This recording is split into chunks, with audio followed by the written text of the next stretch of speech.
Ito yung sira. So, ito yung i-replace natin. Connect tayo dito, window type na non-inverter mga idol. Sira yung kapasitor niya, naugong lang.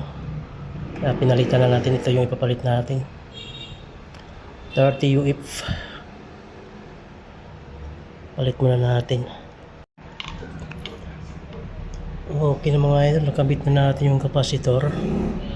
Balik na natin yung takip, tsaka i-testing na natin. Okay na mga idol, nabalik na natin. Testing na lang natin.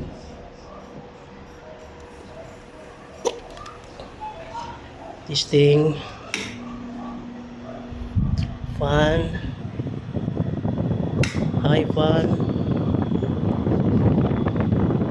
Low cool. Yun o. Mamig na.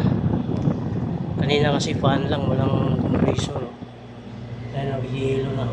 Ibig sabihin, umaandar yung compressor. Bumigay yung kapasitor niya mga idol dahil marumi yung kailangan lang linisin.